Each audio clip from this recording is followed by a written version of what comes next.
വിശുദ്ധ മത്തായിയുടെ സുവിശേഷം 1-ാം അധ്യായം 18 മുതൽ 19 വരെയുള്ള വചനങ്ങൾ. യേശുക്രിസ്തുവിന്റെ ജനനം ഇപ്രകാരമായിരുന്നു. അവന്റെ മാതാവായ മറിയവും ജോസഫും തമ്മിലുള്ള വിവാഹ നിശ്ചയം കഴിഞ്ഞിരിക്കെ അവർ സഹവസിക്കുന്നതിന് മുമ്പ് അവൾ പരിശുദ്ധാത്മാവിനാൽ ഗർഭിണിയായി കാണപ്പെട്ടു. അവളുടെ ഭർത്താവായ ജോസഫ് നീതിമാനാകിയാലും അവളെ അപമാനിതയാക്കാൻ ഇഷ്ടപ്പെടായകയാലും അവളെ രഹസ്യമായി ഉപേക്ഷിക്കാൻ തീരുമാനിച്ചു. മത്തായി 1:24. ജോസഫ് നിദ്രയിൽ നിന്ന് ഉണർന്ന് കർത്താവിന്റെ ദൂതൻ കൽപ്പിച്ചതുപോലെ പ്രവർത്തിച്ചു. അവൻ തന്റെ ഭാര്യയെ സ്വീകരിച്ചു. യേശുപിതാവിനെ കുറിച്ച് ധ്യാനിക്കുമ്പോൾ ഒന്നാമതായി അവൻ നീതിമാനായിരുന്നു എന്നതാണ്. ദൈവ നിയമം പാലിക്കുന്ന വ്യക്തിയെയാണ് ആദ്യ നൂറ്റാണ്ടുകളിൽ നീതിമാൻ എന്ന് വിശേഷിപ്പിക്കുന്ന ഒരു ഘടകം.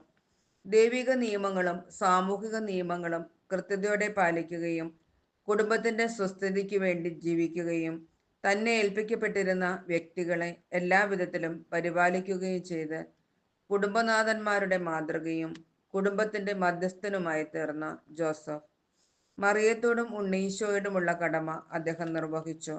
വിശുദ്ധിയുള്ള ജീവിതമായിരുന്നു അദ്ദേഹത്തിൻ്റെത്. അധ്വാനിയായിരുന്നു ജോസഫ്, ജോലിയോട് എന്നും ഉത്തരവാദിത്വമുള്ളവൻ, എല്ലാറ്റിനും ഉപരി ഉണ്ണീശോയും മറിയത്തെയും അതിയായി സ്നേഹിച്ചവൻ, അവരുടെ സംരക്ഷകൻ, യേശുവിനെയും കൊണ്ട് ഈജിപ്തിലേക്ക് ഓടി രക്ഷപ്പെട്ട് നമുക്ക് അപ്പമായി തീരാനുള്ളവനെ കാത്തു സംരക്ഷിച്ചവൻ, ഈശോയെ ദേവാലയത്തിൽ വെച്ച് കാണാതാവുമ്പോൾ ഉത്കണ്ഠപ്പെടുന്നവൻ, എല്ലാറ്റിനും പ്രതിഫലമെന്നോണം യേശുവിൻ്റെ മടിയിൽ കിടന്ന് മാതാവിൻ്റെ കൈ പിടിച്ച് മരണത്തെ പുൽകാൻ ഭാഗ്യം ലഭിച്ചവൻ ജോസഫ്. ലില്ലിപ്പൂക്കൾ കൈകളിലേന്തിയ നിഷ്കളങ്കതയുടെ വിശുദ്ധിയുടെ പര്യായമായ വിശുദ്ധ യോസേപ്പിതാവിനോട് നമുക്ക് പ്രാർത്ഥിക്കാം. ഭാഗ്യപ്പെട്ട മാറിയോസേപ്പെ, ഞങ്ങളുടെ അനർത്ഥങ്ങളിൽ അങ്ങേ പക്കൽ ഓടി വന്ന് അങ്ങേ പരിശുദ്ധ ഭാര്യയുടെ സഹായം അപേക്ഷിച്ചതിന് ശേഷം അങ്ങേ മധ്യസ്ഥതയെയും ഞങ്ങളിപ്പോൾ മനോശരണത്തോടുകൂടി യാചിക്കുന്നു. ദൈവജനനിയായ അമലോത്ഭകന്യകയോട് അങ്ങേ ഒന്നിപ്പിച്ച ദിവ്യസ്നേഹത്തെക്കുറിച്ചും ഉണ്ണീശോയെ ആലിംഗനം ചെയ്ത അങ്ങേ പിതൃസഹജമായ സ്നേഹത്തെക്കുറിച്ചും ഈശോമിശിഹ തന്റെ രക്തത്താൽ നേടിയ അവകാശത്തിന്മേൽ കൃപയോടെ നോക്കണമെന്നും അങ്ങേ ശക്തിയാലും മഹത്വത്താലും ഞങ്ങളുടെ ആവശ്യങ്ങളിൽ ഞങ്ങളെ സഹായിക്കണമെന്നും സവിനയം അങ്ങയോട് ഞങ്ങൾ പ്രാർത്ഥിക്കുന്നു. തിരുക്കുടുംബത്തിന്റെ എത്രയും വിവേകമുള്ള സംരക്ഷകനെ, ഈശോമിശിഹായുടെ തിരഞ്ഞെടുക്കപ്പെട്ട ജനത്തെ ആദരിക്കണമേ. എത്രയും സ്നേഹമുള്ള പിതാവേ, അബദ്ധത്തിന്റെയും തിന്മയുടെയും കറകളൊക്കെയിൽ നിന്നും ഞങ്ങളെ കാത്തുരക്ഷിക്കണമേ.